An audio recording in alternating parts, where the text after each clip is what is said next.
Welcome to the Get Published podcast, sponsored by Brodie Consulting Group. To get more information about our publishing and coaching services, go to getpublishedpodcast.com. Hello, I am Paul Brodie, and thank you for joining us for another episode of the Get Published podcast, where we help authors get published with a proven system that works. Today, we're being joined by Catherine Team, author of Anna from Atlanta. Catherine, welcome to the show. Thank you. Glad to be here. Are you ready to get started? Sure. All right. Question number one. What is the one piece of advice that you would give to a first-time author who is currently writing their book? Oh, I think the best thing you can do is tell a good story before it fades away. It's got to be fresh in your mind. It's got to be vibrant. It's got to be really something that somebody wants to read. So sit down and don't procrastinate. Just write it. I to get Anna on paper was the biggest problem for me. And what I did was I just sat down and I did what I call monster writing. I just monster wrote it. I slept, I ate, I wrote. And that was the major part of the whole book, was getting it done. Some people write on a book for 20 years. Not me. It took me 5.5 months. I wrote it. I didn't worry about the grammar.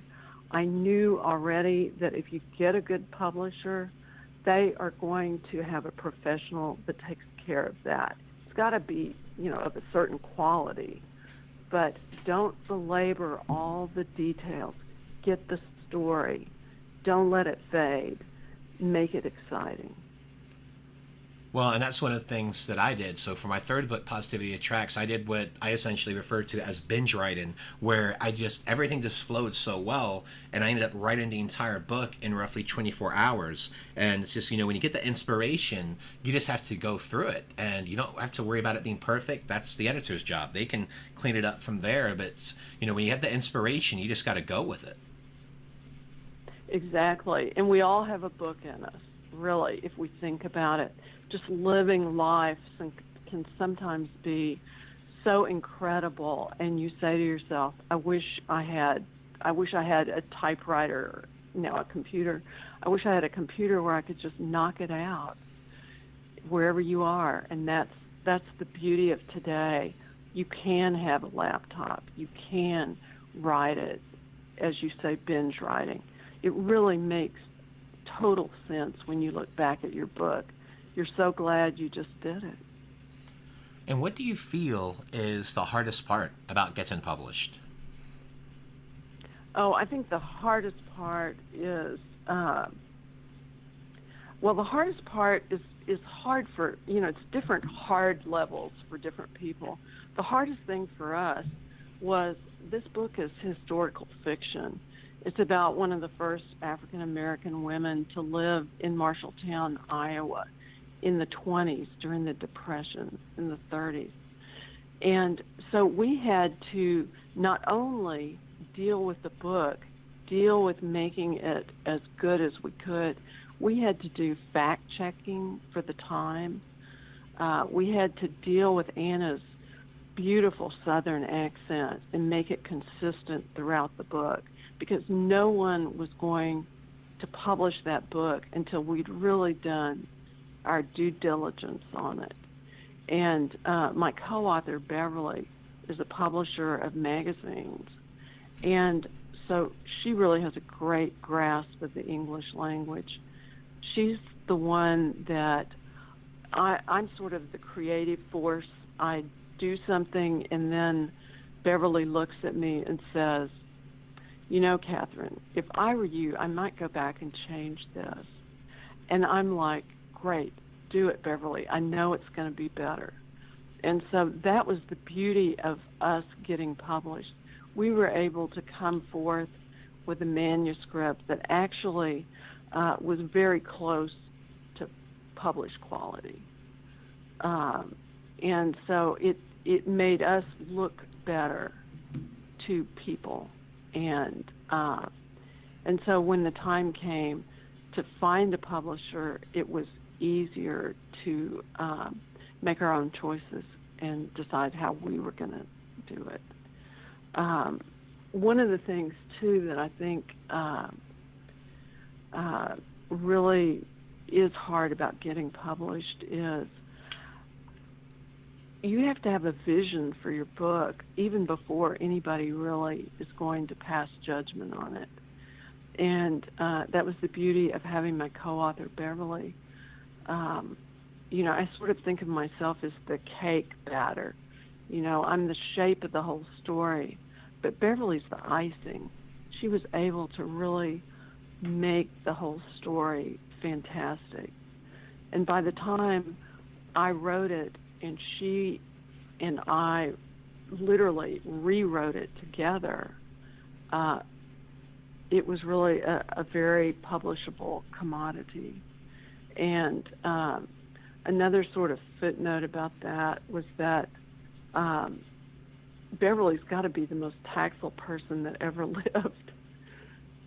She made suggestions, we did them, and I never questioned her judgment.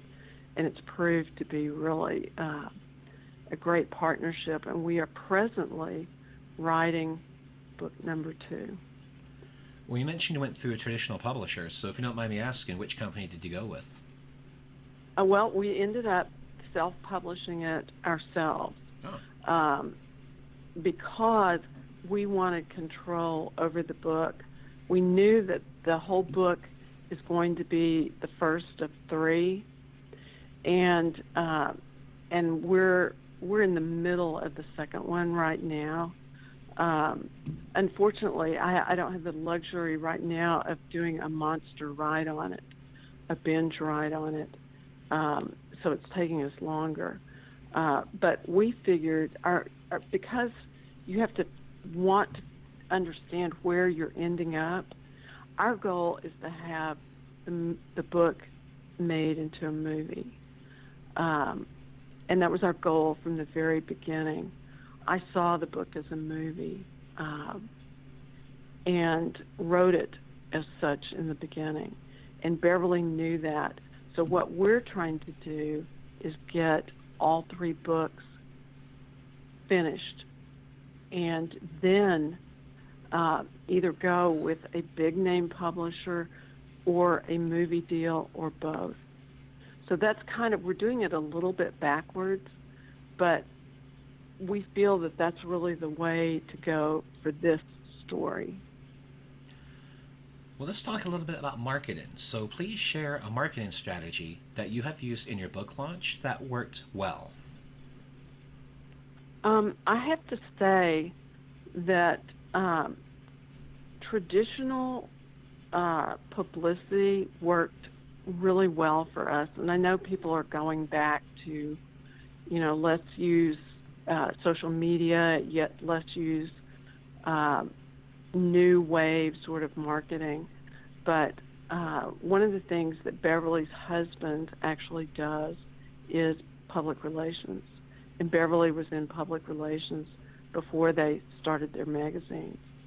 And so he, as a third party, represented us to get coverage in the media. And when I say media, the book takes place in Marshalltown, Iowa, and during the Depression. And so we started a book tour in Iowa and started out in Des Moines, where we were able to be interviewed by the Des Moines Good Morning America show. And it was a great interview. It's on our it's on our Facebook page, actually. And it was a great start because we knew that the book had something special for people in Iowa.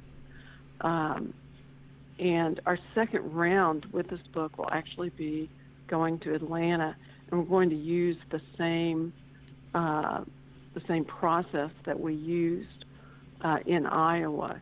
We were able to get the Marshalltown Times Republican newspaper to do a 2/3 page story on Beverly and myself in the book, and we did. We went to 5 bookstores and did signings in surrounding areas, and so as a result, we really had a good kickoff. I think our Facebook page has really helped us a lot. And my big footnote on this whole thing is that it's not really any one thing you do, but it's the sum of the total things that you do. And just pull out all the stops and really get going on what you think, how you want that book to end up. Do you want it to be a movie? Do you want it to be a trilogy? Do you want it to be just one book, a standalone book? How many books do you have in this story? Well, ours is 3. That's our magic number. So we were a little bit different in our whole approach to not only the publishing part, but the public relations and the marketing part. Well, let's talk about your favorite book. So what is your favorite book, and what was the number one thing that you learned from it? Well, I think, and Beverly and I are really in agreement on this one book. She and I both loved Forrest Gump, the book. It was hard to read because of the language. It's a Southern dialect book also, and it was hard to get through. The movie, they handled it so much better because it's the spoken word. But when you get into the written word with a book, you've really got to handle that accent, that language smoothly. And Forrest Gump was a good example of a book that I thought the language was sort of difficult to read, but the movie really summed it all up. But I still love the Forrest Gump book. And of course I love the movie too, and so does Beverly. Another author, real quick, that I do want to mention, I would read anything by Fannie Flagg. She can make a trip to the grocery store exciting. And her Fried Green Tomatoes book, which incidentally was also made into a movie, I just thought was great. And it's a movie that I can watch anytime. So is Forrest Gump. So I think, but big things about those 2 books, to kind of sum them both up, is that the authors painstakingly put together a book that flowed, and that was our big goal with Anna from Atlanta. We really wanted it to flow, and I think it flows very nicely. And for a final question, what is your favorite quote and why? Well, I'm going to go with Beverly told me a quote not too long ago, and she summed this up with Anna and Fritzy. Anna comes to Marshalltown, Iowa. She's from Atlanta, obviously, and hence the name of the book, Anna from Atlanta. And she goes to Marshalltown to take care of a totally incapacitated little boy. And so back to Beverly's favorite quote. What she said, and this is a Robert Louis Stevenson quote, life is not a matter of holding, how you live your life, it's not a matter of holding good cards, but of playing a poor hand that you've been dealt and making it play well. And I think the whole key to my book and Beverly's book is that Fritzy and Anna lived well, and they made the best of the poor hand that they were dealt, being an African-American woman, one of the only ones in the town, It was the Depression. Fritzy was in a wheelchair, and yet they made this incredible story that had to be written down. And just a quick footnote about the characters. My book is really an outgrowth, and Beverly's, it's really an outgrowth of stories my father and my grandfather told me when I was growing up. And one day I just had to sit down and write it, and it would never be a book if it weren't for my co-author, because I wrote it, I put it on a jump drive, I stuck it in my office for 2 years, and then I told Beverly about it. And she was so taken with the book, she said, "Look, we need to make this happen." And I said, "Yes. It's not ready for prime time right now." And so she stepped in, co-authored with me, and we finished the book together. And I think it's just a fabulous book. And I think Robert Louis Stevenson's quote is very applicable. Well, Catherine, I want to thank you for being a guest on the show. What is the best way for people to find you online?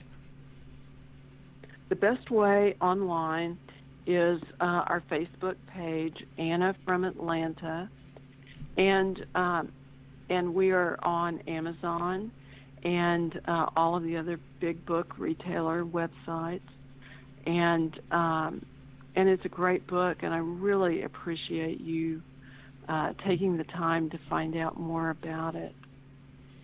Well, Catherine, I want to thank you once again for being on the show, and I wish you all the best in your author journey ahead. Thank you. Thanks again for joining us today.